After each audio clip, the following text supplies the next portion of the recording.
Yeah, very good morning to all the Mac morning leaders, Sunday. Yeah, just wanna share my screen.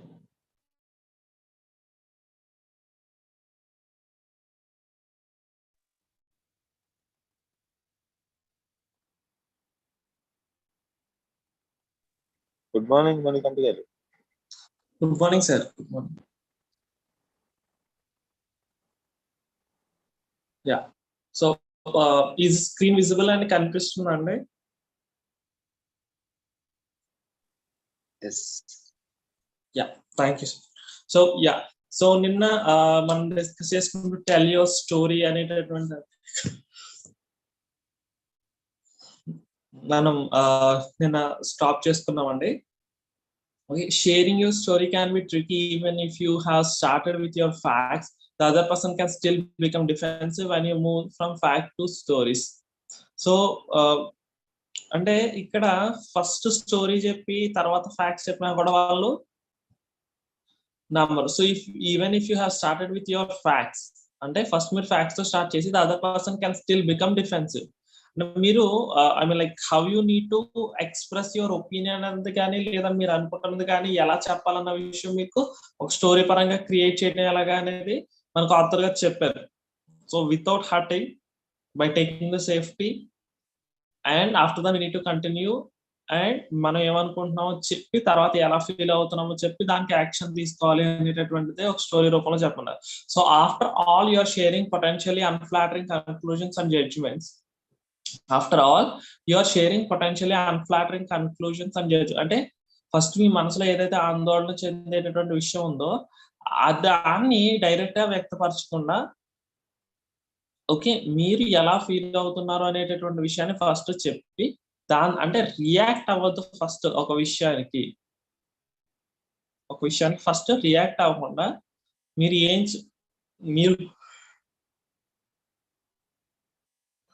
మీ లోపల ఎటువంటి problem ఉంది అనేది అవతల వాళ్ళకి తెలిసే విధంగా మాట్లాడమని చెప్తాను. So why share your story in the first place ఏమన్నారండి? So why share your story, ఎందుకు ఫస్ట్ ప్లేస్ లో స్టోరీ గురించి మాట్లాడాలి, తర్వాత ఫ్యాక్ట్స్ గురించి మాట్లాడాలి. Because the facts alone are rarely worth mentioning, and it's the facts plus the conclusion that call for a face to face discussion. అంటే story కాకుండా మనం ఫ్యాక్ట్స్ చెప్పాం అనుకోండి, అది ఇంకా అవతల వ్యక్తికి ఒక కన్క్లూజన్ తీసుకొచ్చేసి ఫేస్ టు ఫేస్ డిస్కషన్ లోకి వెళ్ళిపోతుంది. In addition, if you simply mention the facts, other person may not understand the severity of the implications. So ఒకవేళ మీరు డైరెక్ట్ గా ఫ్యాక్ట్స్ మెన్షన్ చేస్తే దాని యొక్క సివియారిటీ అనేది అవతల వ్యక్తికి అర్థం కాకపోయి ఉండొచ్చు. మనకి ఇక్కడ ఎగ్జాంపుల్ ఇచ్చారు, ఒకసారి చూస్తే I notice that you had company software in your brief case. If that's the beauty of a software, it's portable. That particular software is proprietary. It ought to be, our future depends on it. My understanding is that it's not supposed to go home. Of course not. That's how people steal it. So ఏమంటున్నారు చూడండి, ఇక్కడ నేను ఒక విషయాన్ని గుర్తించాను, brief case software ఉందని. ఉంది, అదే దాని అందం, అది ఎక్కడి నుంచి ఎక్కడికైనా తీసుకెళ్ళచ్చు. That particular software is proprietary. So ఇది ఒక్కరికి చెందింది మాత్రమే. It ought to be, our future depends on it. So మన ఫ్యూచర్ అంతా కూడా దాని మీద డిపెండ్ అయి ఉంటుంది. My understanding is that it's not suppose to go home. అది నేను అర్థం చేసుకున్నంతలో అది ఇంటికి వెళ్ళకూడదు. అఫ్ కోర్స్ నాట్, అవును నిజంగానే వెళ్ళకూడదు. That's how people steal it. People దాన్ని దొంగలించేటటువంటి అవకాశం ఉంది. Sounds like it's time for a conclusion. I was wondering what the software is doing in your brief case. అంటే కన్క్లూజన్ అంటే ఈ ఫస్ట్ మనం మాట్లాడుకున్న విషయాలు వేరు, ఇక్కడ sounds like it's time for conclusion అన్నప్పుడు అసలు మీ బ్రీఫ్ కేస్ లో సాఫ్ట్వేర్ ఏం చేస్తుంది? It looks like you are taking it home. Is that what's going on here? So మీరు చూస్తా ఉంటే మీరు దాన్ని ఇంటికి తీసుకెళ్తున్నట్టు ఉన్నారు, అదేనా ఇక్కడ జరుగుతుంటా? ఇది ఒక రకమైన అడగటం కదా. So it takes confidence. To be honest, it can be difficult to share negative conclusions and unattractive judgments. Example, I am wondering if you are a thief. So రెండో దాంట్లో మాట్లాడిన దాంట్లో ఎలా ఉందంటే అవతల వ్యక్తిని ఒక దొంగ కింద చిత్రీకరించినట్టుగా ఉంది. అదేనా ఇక్కడ జరుగుతుంటా చూస్తుంటే ఇంటికి తీసుకెళ్లేలా ఉన్నావే, నువ్వు ఇంటికి తీసుకెళ్ళి ఎలా ఉన్నావే అంటే దాని అర్థం ఏంటండి కదా, ఒక దొంగ కింద అవతల వ్యక్తి మీద ముద్ర వేస్తున్నాడు. So it takes confidence to share such a potentially inflammatory story. It takes confidence అంటే ఇటువంటి మాటలు మాట్లాడాలంటే దానికి చాలా కాన్ఫిడెన్స్ కావాలని చెప్తారు. However if you have done your homework by thinking through the facts behind your story, you will realize that you are drawing a reasonable, rational and decent conclusion. ఏదేమైనప్పటికీ కూడా మీరు హోంవర్క్ చేస్తున్నట్టయితే by thinking through the facts behind your story అంటే మీ facts వెనకాల ఉన్నటువంటి మీ స్టోరీని ఒకసారి మనం ఆలోచన చేస్తే, ఓకే, మన ఫ్యాక్ట్స్ ద్వారా మన స్టోరీని ఆలోచన చేస్తే you will realize that you are drawing అంటే మనం ఏం రియలైజ్ అవుతాం అంటే మనం ఒక reasonable, rational and decent conclusion కి వస్తున్నాం అనేటటువంటిది రియలైజ్ అవుతాం అని చెప్తున్నాను. One that deserves hearing and by starting with the facts you have laid that groundwork. By thinking through the facts and then leading with them, you are much likely to have the confidence you need to add controversial and vitally important meaning to the shared pool. So ఏమంటున్నారు, so ఒకసారి మనం on the deserves hearing and by starting with the facts, మనం facts తో start చేసి అవతల విన్నది you have laid the groundwork, మీరు groundwork చేశారు. So by thinking to the facts and then leading with them అంటే మీరు ఫ్యాక్ట్స్ అయిన తర్వాత ఒకసారి దాని ద్వారా ముందుకు వెళ్తుంటాయి కనుక you're much more likely to have the confidence, మనకు ఒక నమ్మకం అనేది ఏర్పడుతుంది. You need to add controversial vital important meaning అంటే మనం అవతల వ్యక్తికి అది ఒకవేళ if there is sensitive issues, ఆ సెన్సిటివ్ ఇష్యూస్ మాట్లాడుతూ మనం ఆ అల్టిమేట్ కాన్వర్సేషన్ యొక్క అల్టిమేట్ గోల్ వైపుకి మనం తీసుకెళ్లే విధంగా మనం ప్రయాణం చేయొచ్చు ఎప్పుడు ఫ్యాక్ట్స్ అర్థం చేసుకున్నప్పుడు. So don't pile it on. Sometimes we lack the confidence to speak up, so we let problems simmer for a long time. Given the chance, we generate a whole arsenal of unflattering conclusions. So don't pile it. So దాని మీద ఉండదు. Sometimes we lack the confidence. ఒక్కోసారి మనం confidence తక్కువ అవుతుంది దేనికి మాట్లాడటానికి. So we let problems simmer for a long time. Simmer for a long time అంటే ఏంటండి, ఎక్కువసేపు మనం ప్రాబ్లమ్స్ పెట్టుకుని ఉంచుకుంటాం. Given the chance we generate a whole arsenal of unflattering conclusions అంటే మనకు ఒక ఛాన్స్ ఇచ్చినట్టు దేనికి we generate a whole arsenal of unflattering conclusions అంటే అసమర్థమైనటువంటి ఒక కన్క్లూజన్స్ కి మనం రావడం. For example, you are about to hold a crucial conversation with your child second grade teacher. ఒకవేళ మీ పిల్లవాడి స్కూల్ టీచర్ తో మనం కాన్వర్సేషన్ లో ఉన్నారని అనుకుంటే the teacher wants to hold your daughter back a year. ఏమంటున్నారండి, ఒక సంవత్సరం వెనక్కి వేద్దాం అనుకుంటున్నారు. You want your daughter to advance right along with her age group. మీరేమనుకుంటున్నారు, ఒక సంవత్సరం ముందుకు వేద్దాం అనుకున్నారు. This is what's going on in your head. ఏమంటారంటే ఇది మీ మైండ్ లో ఉంది. Okay, I can't believe this teacher is straight out of college and she wants to hold Debbie back. To be perfectly frank, I don't think she gives much weight to the stigma of being held back. Worse still, she is quoting the recommendation of the school psychologist. The guy's a real idiot. The guy's a real idiot. I have met him and I wouldn't trust him with a common cold. I am not going to let these two morons push me around. So ఏమంటారండి, తనకేమో తన పాపం తీసుకెళ్లి ఇంకో class లో వేయాలన్న, ఇంకో class jumping అంటారు కదా, అంటే ఒక క్లాస్ నుంచి ఇంకా ముందు క్లాస్ వేసేయాలని అన్నాడు. కానీ వాళ్ళ టీచర్ ఏమంటుంది, ఇంకో ఆ క్లాస్ లోనే ఉంచేద్దాం. నేను దీన్ని నమ్మలేకపోతున్నాను. ఈ టీచర్ డైరెక్ట్ గా స్ట్రైట్ గా కాలేజ్ నుంచి వచ్చేసినట్టుంది, డెబ్బీని వెనకాల ఉంచేద్దాం అనుకుంటుంది. టు బి పర్ఫెక్ట్లీ ఫ్రాంక్ గా చెప్పాలంటే I don't think she gives much weight to the stigma of being held back. నిజంగా ఆమెకి అసలు వెనకొంచాలా ఉండకూడదు అనేటటువంటి విషయం గురించి ఆమెకి ఏమాత్రం తెలియదు. Worse still she's quoting the recommendation of the school psychologist. ఒకవేళ ఇవ్వాలంటే స్కూల్ సైకాలజిస్ట్ రికమెండేషన్ కావాలంటుంది. వాడేమో పెద్ద ఈడియట్. నేను కలిసాను, I have met him, I wouldn't trust him with a common code. So I'm not going to let this two morals push me around. So వీళ్ళిద్దరూ కలిసి నన్ను వెనకంటే నేను ఏమాత్రం ఒప్పుకోనని చెప్తున్నమాట. So which of this insulting conclusions or judgment should you share? So మనకి దీంట్లో ఇన్సల్టింగ్ కన్క్లూజన్స్ ఏమున్నాయి, జడ్జిమెంట్స్ ఏమున్నాయి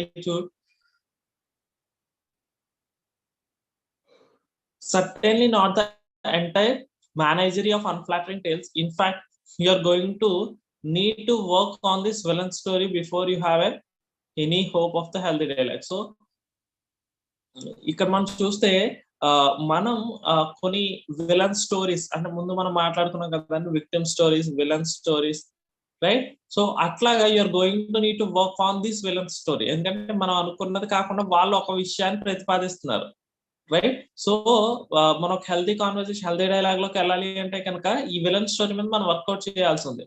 as you do, your story begins to sound more like this, not the careful choice of terms. After all, it is your story, not the facts. So as you do, your story begins to sound more like this.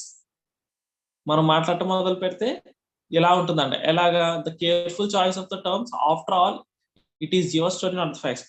So ఇది ఎలా ఉంటుందో చూద్దాం. When I first heard your recommendation, my initial reaction was to oppose your decision, but after thinking about it, I have realized I could be wrong. I realized I don't really have any experience about what's the best for Debbie in this situation, only fears about the stigma of being held back. I know it's a complex issue.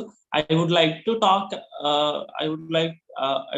talk about how both of us can more objectively weigh their decision. So teacher ఏం మాట్లాడాల్సింది అనేది దాని గురించి ఇక్కడ ఇస్తూ, when I first heard your recommendation, నేను ఎప్పుడైతే మీరు ఫస్ట్ రికమెండ్ చేసి ఉన్నానో, నా ఇనీషియల్ రియాక్షన్ ఏంటంటే దాన్ని కంప్లీట్ గా అపోజ్ చేయడమే దాని ఇనీషియల్ రియాక్షన్ ఫస్ట్ సారి నేను విన్నప్పుడు.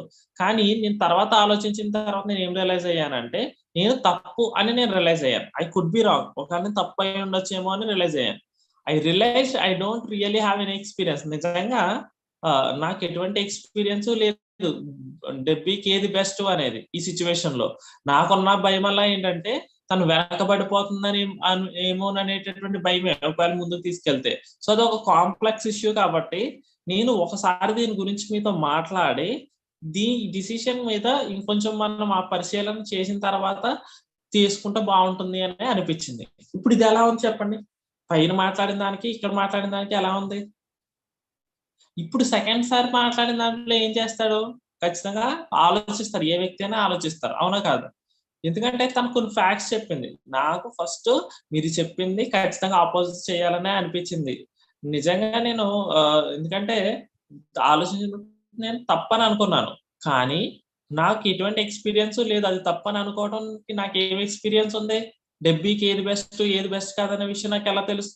ఏం ఎక్స్పీరియన్స్ ఉందని చెప్పగలను. కానీ ఒకటి మాత్రం భయపడ్డాను, ఎందుకంటే ఒకవేళ డెబ్బీ వెనకబడిపోతే కనుక తన చదువులో బాగా వెనకబడిపోయేటటువంటి పాప కింద అయిపోతుంది అనేటటువంటి ఒక కాంప్లెక్స్ నాకు భయం అయితే ఉంది. అయితే దీన్ని తీసుకోవడానికి నేను ఒక్కరిని అపోజ్ చేయడానికి నేను ఒక్కదాన్ని సరిపోను కాబట్టి మీ డిసిషన్ కూడా కొద్దిసేపు ఆలోచించి తీసుకుందాము అని అనుకుని దీని గురించి మళ్ళీ మనం పునరాలోచిద్దాం అని చెప్పేసి అనుకుంటున్నాను అని చెప్పేసి చెప్తే దట్ ఎంత పాజిటివ్ గా రియాక్ట్ అయ్యేటటువంటి అవకాశం ఉంటుంది చూడండి. సేమ్ ఇష్యూ, సేమ్ విషయం ఎలా కమ్యూనికేట్ చేశారు కదా? సో ఏదైతే అవతల వ్యక్తి నెగిటివ్ గా తీసుకోగలిగేటటువంటి ఛాన్సెస్ ఉన్నాయో అవన్నీ కూడా ఈవిడ ముందే చెప్పేశారు. ఏమని?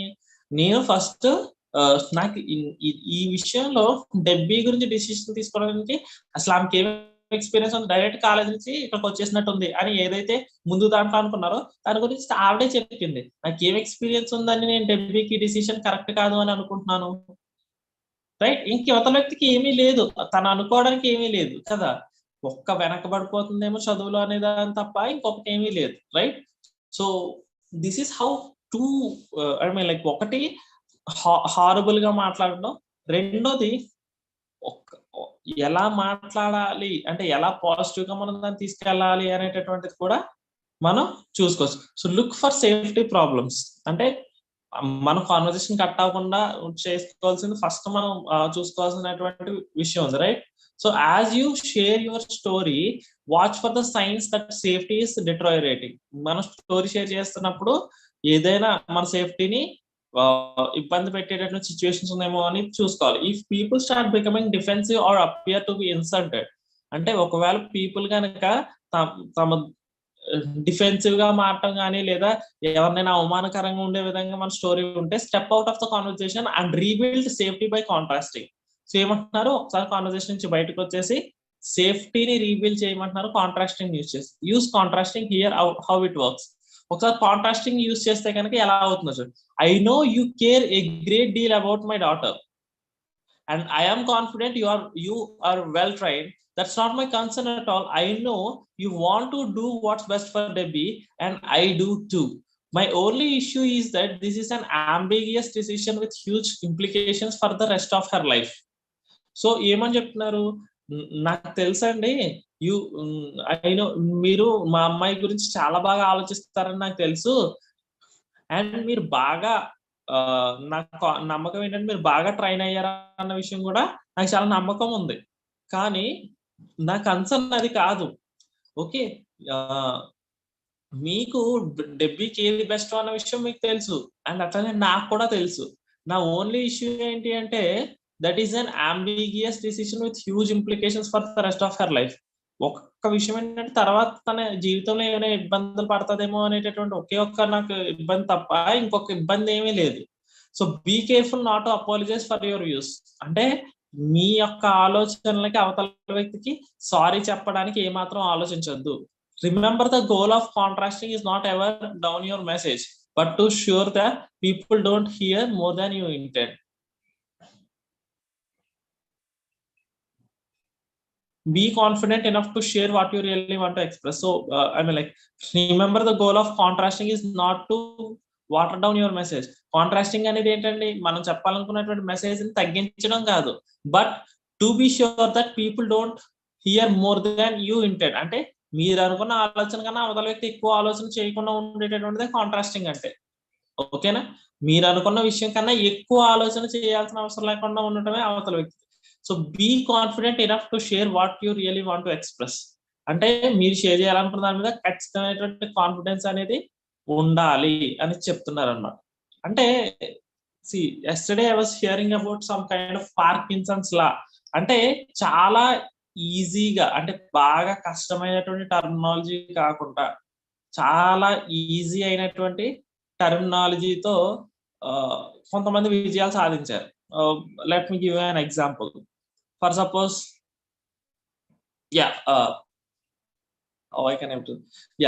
for suppose జగన్మోహన్ రెడ్డి గారు ఉన్నారు.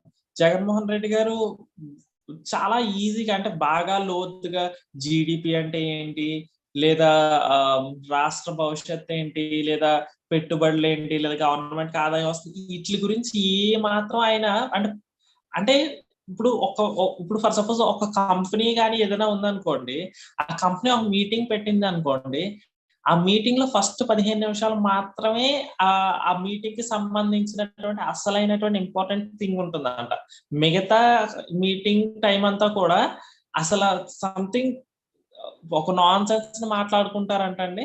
దీన్ని పార్కిన్సన్స్ లా అని చెప్తారనమాట. అంటే ఒక 15 నిమిషాలు మాత్రమే, మిగతాదంతా కూడా ఏం మాట్లాడుకుంటున్నారు అనేది సంబంధం ఉండదు. ఇది ఎందుకు ఇది ఎలా ఉండదు అంటే కనుక అంటే మనిషి యొక్క బ్రెయిన్ ఎక్కువగా ఆలోచించడానికి ఇష్టపడదంట. హెడేక్ వచ్చేటువంటి విషయాల గురించి ఎక్కువసేపు డిస్కస్ చేయదంట. తర్వాత అది దానికి అనుకూలంగా ఎక్కువసేపు అనవసరమైనటువంటి విషయం మీద పెట్టడానికి ఫోకస్ చేస్తూ ఉంటదంట. దీన్ని పార్కిన్సన్స్ లా అంటారంట.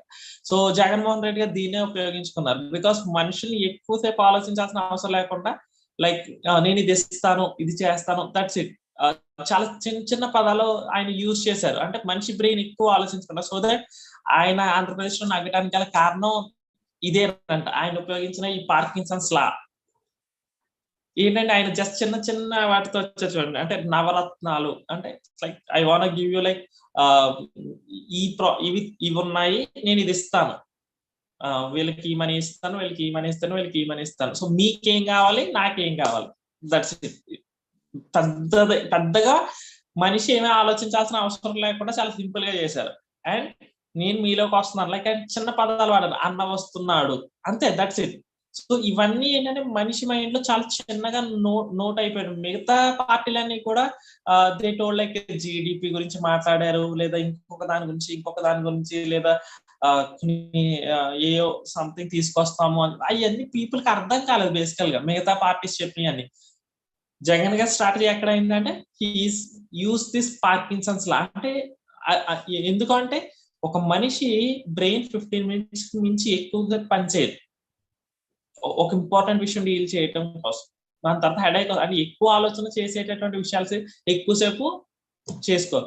ఏదైనా ఒక కంపెనీ విషయానికి సంబంధించి ఏదో ఒక డిసిషన్ తీసుకోవాలనుకోండి, ఆ డిసిషన్ అనేది ఆ మీటింగ్ లో ఫస్ట్ 15 మినిట్స్ లోనే అయిపోతుంది. దాని తర్వాత మిగతాది వాళ్ళు గేమ్స్ ఆడుకుంటారు లేదా సంథింగ్ అక్కడ సంబంధం లేనటువంటి మాటలు మాట్లాడుకుంటూ ఉంటారంట ఆలోచన చేయడం మానేసి. అర్థమైందండి?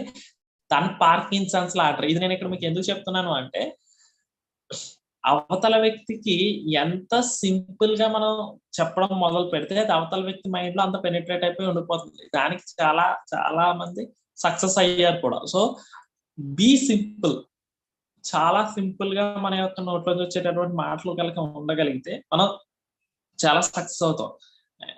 సింపుల్ గా చెప్పాలంటే అసలు మనం చాలా ఎక్కువ మాట్లాడుకునే ఒకసారి నేను జస్ట్ నాయుడు గా చెప్పినటువంటి ఒక్క అద్భుతమైనటువంటి విషయం, జస్ట్ రోజుకు 333 రూపాయలు మీరు బిజినెస్ చేయడం నేర్చుకోగలిగితే you can able to do ఈ వరల్డ్ క్లాస్ బిజినెస్ అని చెప్పారు. నాకు చాలా ఆశ్చర్యం అనిపించింది. నిజమే కదా, 333 రూపాయలు మనం వరల్డ్ క్లాస్ బిజినెస్ చేయడానికి నేర్చుకోవాల్సింది రోజుకి మహా అయితే 333 రూపాయలు. రైట్? చాలా చిన్న చిన్న పదాలు ఆయన యూజ్ చేశారు, చాలా సింపుల్ వర్డ్స్ యూజ్ చేశారు. రైట్? మీరు కరెక్ట్ గా గమనించగలిగితే చాలా అద్భుతమైనటువంటి సబ్జెక్ట్ నేను వచ్చిందండి. నిజంగా నేను ఉన్న వాళ్ళందరూ కూడా చాలా లక్కీ అసలు. అని అండ్ మేడం కూడా చెప్పారు, అంటే ఎవరైనా బిజినెస్ బయట బిజినెస్ స్టార్ట్ చేస్తే హాస్పిటల్ ఫాలో అవుతుంటారు, కానీ ఈ బిజినెస్ స్టార్ట్ చేస్తే హాస్పిటల్కి వెళ్ళాల్సిన అవసరం లేదని మేడం ఎక్స్ప్లెయిన్ చేశారు. Right? So that's beautiful. I mean like చాలా చిన్న పదాలు, అంటే దాంట్లో కష్టం ఏమీ లేదు. సో మనం ఎప్పుడైతే అటువంటి విషయాన్ని తీసుకుంటూ మన మెసేజ్ డౌన్ అవ్వట్లేదు, ఎక్కడ చూడండి మన మెసేజ్ డౌన్ అవ్వట్లా, మన మెసేజ్ వేరే దారి పట్టట్లా, కానీ చిన్న పదాలు వాడుతూ మన మెసేజ్ ని అవతల వాళ్ళలో తీసుకెళ్తాం. రైట్? సో ఇది ప్రతి ఒక్కరు ఫస్ట్ మనం అలవాటు చేసుకోవాల్సినటువంటి ముఖ్యమైనటువంటి విషయం, so that we can able to have the success in our hands. Right? అర్థమవుతుందండి? Okay, sorry.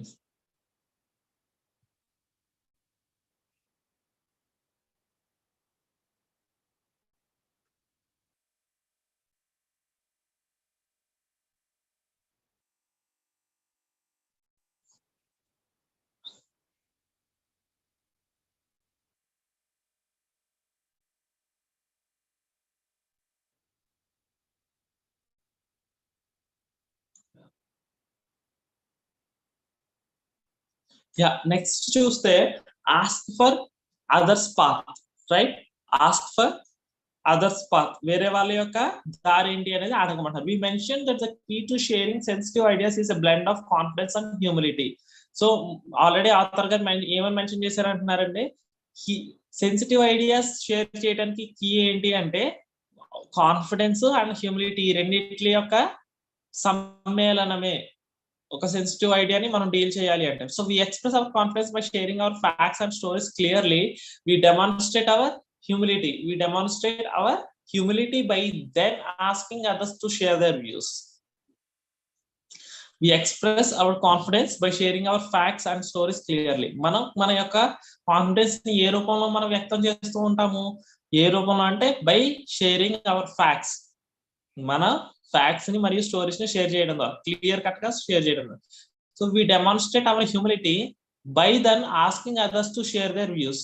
అంటే మన యొక్క వాళ్ళ వ్యూస్ ని, అంటే మనం వాళ్ళ వైపు ఇంట్రెస్టెడ్ గా ఉన్నామని ఎలా తెలియాలి? వాళ్ళ వ్యూస్ ని ఎక్స్ప్రెస్ చేయమన్నప్పుడు. Right? So once you have shared your point of view, facts and stories, I like invite others to do the same. అంటే ఒక్కసారి మీరు ఏదైతే మీ ఎక్స్ప్రెస్ చేసిన ఫ్యాక్ట్స్ ఏవైతే ఉన్నాయో లేదా మీ స్టోరీ ఏదైతే ఉన్నాయో, సేమ్ అవతల వ్యక్తికి ఉన్నటువంటి ఫ్యాక్ట్స్ ని కూడా ఎక్స్ప్రెస్ చేయమని చెప్పి అడగటం అనేది అడగాలి ఖచ్చితంగా.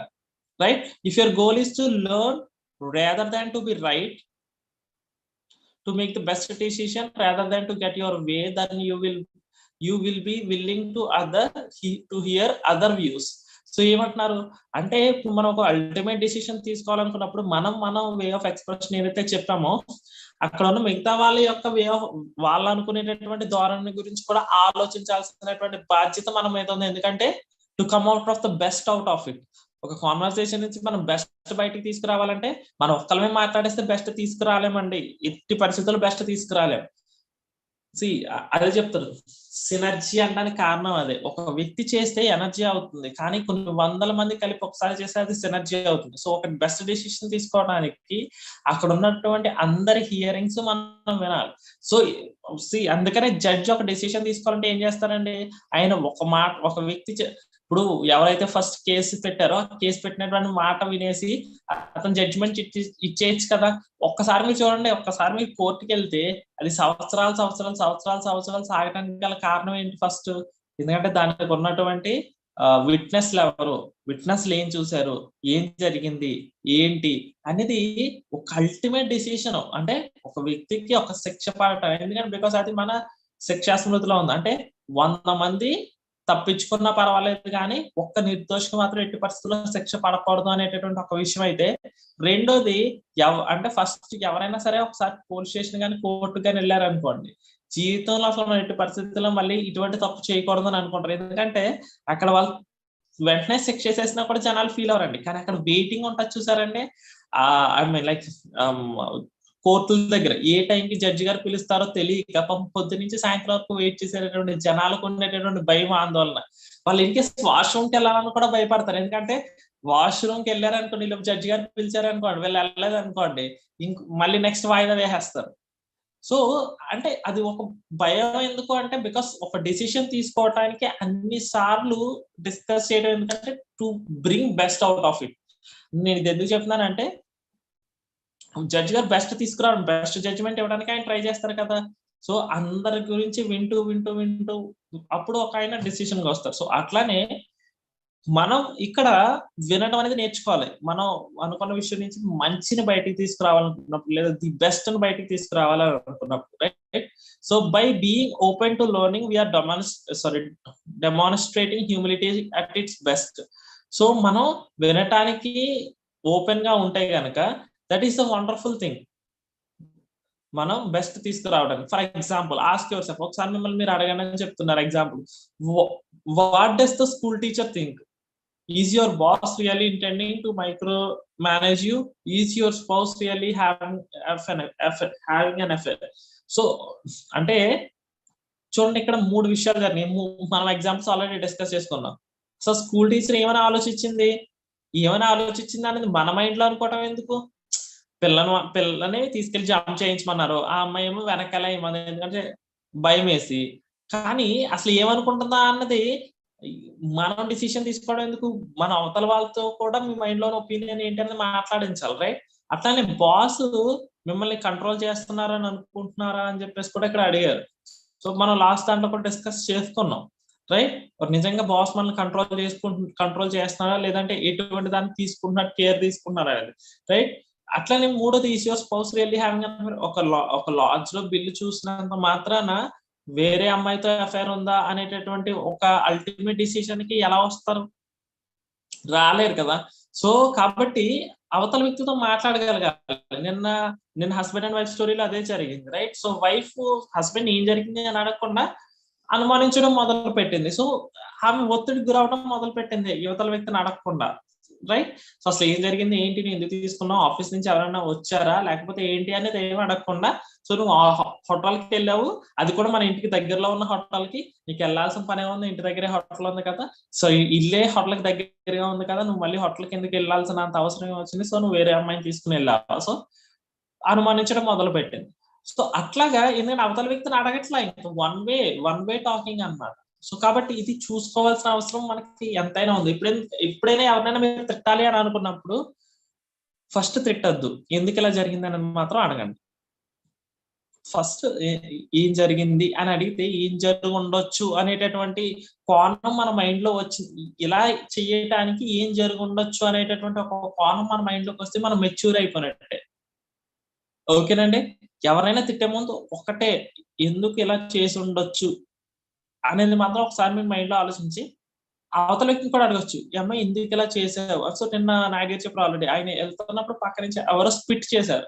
సో స్పిట్ చేసినప్పుడు ఆయన పక్కన ఆయన క్లీన్ చేసుకున్నారు, కానీ వాళ్ళు ఒక్క మాట అనలేదు.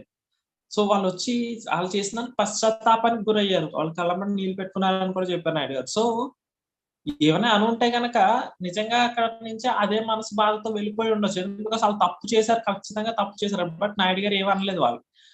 నిజంగా చూస్తే కనుక నాకు కూడా సేమ్ ఇదే విషయం మొన్న జరిగిందండి. అండ్ లైక్ నా మీద నేను వెళ్తుంటే వాటర్ వేసేసారు. I mean travelling, somebody has poured some water, వర్షం పడుతుంది, ఆ వాటర్ అంతా ఒకసారిగా వదిలిపెట్టేసారు, నా మీద వేసేసారు. వచ్చేసారు గబగబా వచ్చేసి, సారీ సార్ ఏమనుకోవద్దు అని. అయ్యి పర్వాలేదండి, మీరు చూడలేదు కదా, చూసుంటే కనుక వేసి ఉండేవారు కాదు కదా అని చెప్పేసి అంటే, లేదండి ఏమనుకోవద్దు సార్, మొత్తం బట్టలన్నీ తడిచిపోయినాయి. సర్లే పర్వాలేదండి, నేను మార్చుకుంటాను, ప్రాబ్లం ఇబ్బంది ఏమీ లేదంటే, సారీ సార్ ఏమనుకోవద్దు, నిజంగా చూడలేదని. నిజంగా చూడలేదు, ఓకే ఫైన్, మీరు చూడలేదని వచ్చి నాకు తెలుసు, ఎందుకంటే మీరు నా ఫ్రెండ్ కాదు, ఇంకొకరు కాదు, చూస్తే కనుక ఎందుకు వేస్తారు, చూడకుండానే కదా వేసారు, పర్వాలేదు లేండి అని చెప్పేసి అంటే, యా బికాస్ నిజంగా నాయుడు గారు ఏమైనా తింటుంటే ఏమైనా కళ్ళు కనిపించట్లేదా, వచ్చేటప్పుడు దారిలో ఎవరు వస్తున్నారు ఎవరు రావట్లేదు చూసుకోవట్లేదు అంటే కనుక అక్కడ వేరే రకంగా ఉండేది, రైట్? సో విషయం ఏంటంటే కోప్పడే ముందు ఒకసారి ఆలోచించడం, అంటే ఈ వెంటనే రియాక్ట్ అయిపోతాం. ఎవరైనా అయితే కనుక కళ్ళు కనిపించట్లేదా, ఎక్కడ చూసి ఎక్కడ వేసావు నువ్వు అసలు అని, వెనకాల ఎవరు వస్తున్నారు ముందు ఎవరు వస్తున్నారు చూసుకోకుండా వేస్తా అని కూడా అనొచ్చు కదా. బట్ అది మన మెచ్యూరిటీని ఇంప్లికేట్ చేయలేదు ఎప్పటికీ కూడా, రైట్? ఎందుకంటే చిన్నపిల్లలు కొట్టుకున్నట్టుగా ఉంటది, there is lack of maturity. But ఒక విషయంలో మనం ఒక కోణంలో ఆలోచిస్తున్నప్పుడు ఇది మనకి చాలా చాలా చాలా ముఖ్యమైనటువంటి విషయం అన్నమాట, రైట్? సో థింక్ ట్వైస్, ఇప్పుడు కూడా 1-2 సార్లు ఆలోచించండి కోప్పడే ముందు, ఎందుకు ఇలా జరుగుతుంది, ఇంత అసలు నిజంగా మీకు కోపం రావడానికి ఎందుకు వస్తుంది అనేది ఆలోచిస్తే కనుక 1-2 సార్లు చాలా వరకు కూడా అనుకోకుండా జరిగినటువంటి తప్పుకి మోసానికి చాలా తేడా ఉందండి. తెలియకుండా అనుకోకుండా చేస్తే గనక ఏదైనా జరిగి మీ కోపానికి గురైతే కనుక అది తప్పు, ఓకే. తెలిసి కనుక ఎవరైనా తప్పు చేస్తే కనుక అది మోసం. సో రెండింటికి చాలా తేడా ఉంది, ఓకే. అంటే కావాలని మీకు ఏదైనా హాని చేయాలి అని అనుకున్నారు అనుకోండి, అది మోసం. అది ఓకే, అనుకోకుండా ఏదైనా చేస్తే కనుక అది తప్పు. సో తప్పు చేసినప్పుడు మీరు ఎక్కువ కోప్పడాల్సిన అవసరం లేదు, కానీ మోసం చేస్తే కనుక కోప్పడండి, okay. That's different concept actually. ఎందుకంటే తెలిసి చేసేటటువంటి విషయం వేరు, తెలియకుండా చేసేటువంటి. సో మనం కోపం వస్తున్నప్పుడు మీకు 75% తప్పులే జరుగుతాయి తప్ప మోసం జరగదు, జనరల్ ఐ మీన్ లైక్ అంటే ఎక్కువ రావడానికి. కాబట్టి మనం 75% కోప్పడాల్సిన అవసరం లేదు కరెక్ట్ గా చూసుకుంటే కనుక, రైట్? ఇది కంపల్సరీ మన మైండ్ లో ఇనిషియేటివ్ గా ఒకసారి మీరు కోపం వచ్చినప్పుడు అసలు ఎందుకు ఇది ఎలా జరుగుతుంది అనేది మాత్రం ఒకసారి ఆలోచించి చేయాల్సిన అవసరం, okay. So to find out other views on the matter, encourage them to express their facts, stories and feelings, then carefully listen to what they have to say. అంటే ఒక్కసారి మీరు దాని గురించి ఆలోచించండి, వాళ్ళ యొక్క ఫ్యాక్ట్స్ గురించి, వాళ్ళ యొక్క స్టోరీస్ గురించి, వాళ్ళ యొక్క ఫీలింగ్స్ గురించి కూడా ఆలోచించండి. యాక్టివ్ గా వాళ్ళని వినండి. And equally important be willing to abandon or reshape your story as more information powers into the pool of the shared meaning. Ultimate గా మనం అనుకునేటటువంటి గోల్, ఆ కాన్వర్సేషన్ యొక్క అల్టిమేట్ గోల్ వైపు మనం వెళ్తున్నామా లేదా అనేది మనకు కావాల్సినటువంటి ఒక ముఖ్యమైన విషయం అన్నమాట, రైట్? నెక్స్ట్ చూస్తే how's skills. So talk tentatively. If you look back at the vignettes we shared so far, you will note that we carefully to describe both facts, stories in tentative way. So and how's skills ఎలా అనేటటువంటిది, ఇప్పుడు మనం ఏమనుకున్నాము, ఎందుకు వస్తుంది అని అనుకున్నాం కదా. So ఎలా వస్తుంది అనేది కూడా ఒకసారి మనం ఇక్కడ చూస్తే, ఎగ్జాంపుల్ గా ఆథర్ గారు ఏం మాట్లాడుతున్నారో చూడండి. ఐ వాజ్ వండరింగ్ వై, నాకు ఎందుకు. So talk tentatively simply means that we tell our story as a story rather than discussing is a fact. Perhaps you are unaware, suggest that you are not absolutely certain. In my opinion, say you are sharing an opinion and no more. So ఒకసారి tentative గా మాట్లాడటం అనేది ఏంటి అంటే, మన యొక్క స్టోరీని ఒక స్టోరీ కింద కాకుండా ఒక discussing it as a fact. అంటే మన స్టోరీని సత్యం వేరు, స్టోరీ వేరు. స్టోరీ అనేది ఏంటి, మీరు అనుకునేటటువంటి కాన్సెప్ట్, బట్ సత్యం అక్కడ ఉంటది, రైట్? మీరు అనుకున్న స్టోరీయే సత్యంగా చెప్పడమే టాక్ టెంటివ్లీ అంటే, okay. Perhaps you were unaware, suggest that you are not absolutely certain. అంటే ఇలా కనుక ఆలోచించడం అనేది ఏంటి, perhaps you are unaware of that. So in my opinion, నా ఒపీనియన్ ఏంటంటే, says you are sharing an opinion and no more. అంటే మీరు మీ ఒపీనియన్ షేర్ చేస్తున్నారు తప్ప ఇంకొకటి ఏమీ కాదు అని చెప్తారు. When sharing A story strike A blend between confidence and humility. Me story share చేస్తున్నప్పుడు మనం ఇందాక చెప్పాము, ఒక కాన్ఫిడెన్స్ అట్లానే హ్యూమిలిటీ రెండింటి యొక్క మిశ్రమంతో, అంటే రెండింటిని కలిపిన దాంతో మన స్టోరీని షేర్ చేయమని. So share in a way share in a way that express appropriate confidence in your conclusions while demonstrating that. అంటే మీరు ఎక్స్ప్రెస్ చేస్తున్నప్పుడు దాంట్లో అప్రోప్రియేట్ కాన్ఫిడెన్స్ అనేది మీరు పెట్టి ఇవ్వండి. మీరు దాని గురించి చెప్తున్నప్పుడు if appropriate you want your conclusions challenged. Okay, అంటే మీరే కనుక దాన్ని కనుక చెప్తే, ఒకవేళ అట్లా చేస్తే షేరింగ్ ఏవైతే ఎక్స్ప్రెస్ అప్రోప్రియేట్ కాన్ఫిడెన్స్ అని వ్యక్తం చేయాలి. దేంట్లో? In your conclusions, me conclusions లో దాన్ని చెప్తున్నప్పుడు. ఇఫ్ అప్రోప్రియేట్ నిజంగా కరెక్ట్ గా ఉంటే కనుక you want your conclusions challenged. అంతే కదండి. ఇప్పుడు ఫర్ సపోజ్ మనం కరెక్ట్ గా ఉన్నాము అనుకున్నప్పుడు మనం చెప్పొచ్చు, చెప్పినప్పుడు అవతల వ్యక్తి ఛాలెంజ్ చేసినప్పటికీ కూడా మనం దాన్ని ఒప్పించడానికి ఛాన్సెస్ ఉంటాయి. అంతే కదా, ఇది ఇంతే. ఇప్పుడు ఫర్ సపోజ్ ఫ్యాక్ట్ ఏంటంటే సూర్యుడు తూర్పున ఉదయిస్తాడు, అది ఫ్యాక్ట్, మీకు తెలుసు. అది వేరే వాళ్ళకి చెప్పినప్పుడు చాలా కాన్ఫిడెన్స్ తోనే చెప్తారు. అవతల వాడు కాదన్నాడు అనుకో, అవతల వాడు కాదన్నాడని మనం దాన్ని మార్చేసుకోలేం కదా. ఎందుకంటే సూర్యుడు తూర్పునే ఉదయిస్తాడు, దాంట్లో డౌట్ ఏమీ లేదు. ఇటువంటి నిజంగా మనకు బాగా కన్క్లూజన్, ఇంకా అది కన్క్లూజనే కదా, సూర్యుడు తూర్పును తప్ప పడమన్న ఉదయించాడు కదా, అది ఫ్యాక్ట్ తెలుసు. అటువంటిప్పుడు మన కాన్ఫిడెన్స్ ఎలా ఉంటది? చాలా గట్టిగా ఉండాలి కాన్ఫిడెన్స్, అది కరెక్ట్ అనుకున్నప్పుడు. So to do so change the fact is to in my opinion. So మార్చుకోవాల్సి వస్తే కనుక ఫ్యాక్ట్ అనేది, అంటే అవతల వాడు అనుకుంటాడు ఒపీనియన్ అనుకుంటాడు, కానీ అది ఫ్యాక్ట్ కాబట్టి మీరు కాన్ఫిడెన్స్ అండ్ హ్యూమిలిటీతో ముందుకు వెళ్ళినప్పుడు swap everyone knows that I have talked to the 3 of our suppliers who think that soften it's clear to me to I am beginning to wonder if. So why soften the message? So ఒకసారి చూస్తే ఒకసారి మార్చమని అంటే everyone knows that for I have talked to 3 of our suppliers who think that. So often it's clear to me to I am beginning to wonder if. So because we are trying to add meaning to the pool, not force it down people's throats. If you are too forceful, the information won't make it to the pool. Besides, with both facts and stories, we are not absolutely certain they are true. Our observation could be faulty. Our stories, well, they are only educated guesses. So ఇప్పుడు మనం చెప్పేటటువంటి విషయం ఎలా ఉండాలి అంటే అవతల వ్యక్తిని కూడా ఎక్స్ప్రెస్ చేసే విధంగా ఉండాలి. బట్ వాళ్ళ పీకి నొక్కేసినట్టుగా, వాళ్ళ గొంతుకులో మన డెసిషన్, మన ఒపీనియన్ నొక్కేసినట్టుగా ఉండకూడదు అనే విషయం చెప్తున్నాను అనమాట. Okay, in addition when we use tentative language, not only does it accurately portray our certain view, but it also helps reduce defensiveness and makes it safe for others to offer differing opinions. అంటే tentative language లో మనం use చేసినప్పుడు ఏమవుతుందంటే మన conclusion అనేది accurate గా project అవుతుందని చెప్తున్నారు. అట్లానే ఇదేం చేస్తుంది? డిఫెన్సివ్నెస్, అవతల వ్యక్తి దగ్గర నుంచి విమర్శ ఎదుర్కొనేటటువంటి తత్వాన్ని మనకు తగ్గిస్తుంది, అవకాశాన్ని, ఆ రేట్ ని తగ్గిస్తుంది. అండ్ మేక్స్ ఇట్ సేఫ్, ఒక సేఫ్టీ క్రియేట్ చేస్తుంది. వాళ్ళ యొక్క ఒపీనియన్స్, అంటే మన ఒపీనియన్ వాళ్ళ ఒపీనియన్ కి చేంజ్ వచ్చేటటువంటి ఆ గ్యాప్ ని కూడా తగ్గిస్తుంది. One of the ironies of a dialogue is that when we are sharing controversial ideas with potentially resistant people, the more forceful we are, the less persuasive we are. ఏమంటారండి? One of the ironies of a dialogue is that when we are sharing controversial ideas, ఎప్పుడైతే మనం విమర్శాత్మకమైనటువంటి మన ఆలోచనల్ని ఒక share చేస్తున్నామో ఎవరితోని? Potentially resistant people, అంటే బాగా సామర్థ్యం ఉన్నటువంటి తిరస్కరించేటటువంటి వ్యక్తుల దగ్గర. ద మోర్ ఫోర్స్ఫుల్ వీఆర్, మనం ఎంత ఫోర్స్ఫుల్ గా ఉంటే the less persuasive. Okay, in short, talking tentatively can actually increase our influence. అంటే ఏమంటున్నారు? మనం ఈ టెంటివ్ గా మాట్లాడితే కనుక మన యొక్క ఇన్ఫ్లుయెన్స్, మన యొక్క ప్రభావం చాలా ఎక్కువ ఉంటది అనే విషయం చెప్తున్నారు. Okay,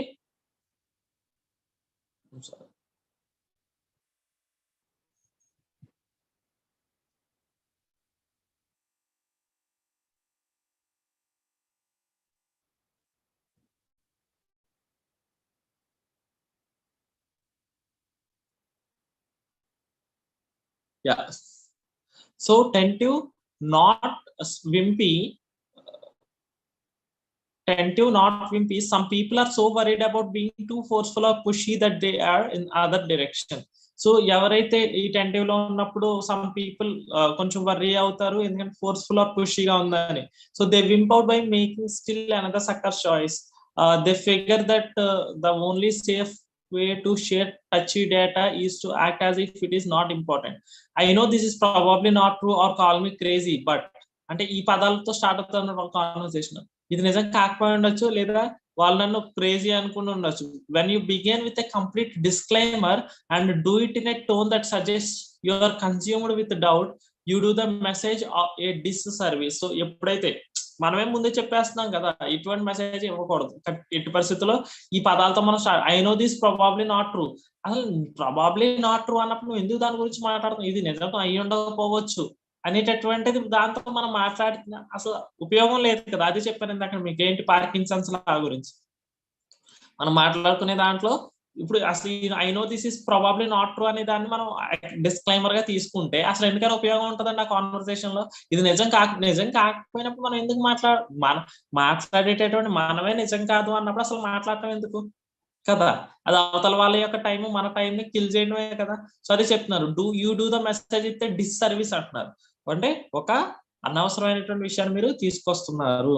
so it's one thing to be humbled and open, it's quite another to be clinically uncertain. ఏమంటారండి, it's the thing to be humbled open, it's quite another to be clinically uncertain. Use language that says you are sharing an opinion, not language that says you are a nervous wreck. So ఇది ఇంకొక uncertain thing. So use language that says you are sharing an opinion, not language that you're చేసిన. అంటే మీరు ఎటువంటి language ఎటువంటి tone లో మాట్లాడాలంటే మీరు మీ ఒపీనియన్ షేర్ చేస్తున్న కోణంలో మాట్లాడాలి తప్ప, ఓకే, అంతేగాని నోరేసుకుని పడిపోయేటటువంటి వ్యక్తి అనేటటువంటి లాంగ్వేజ్ లో మనం మాట్లాడుకోవాలి, రైట్. సో ఇది మనం చూసుకోవాల్సిన విషయం, right. So next we will discuss it tomorrow. That's all from my side for today, and thank you sir. Over to you sir.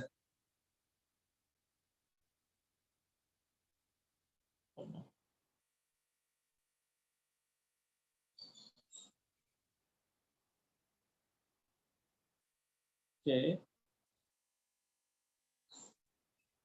thank you guys, all the leaders. Sir is not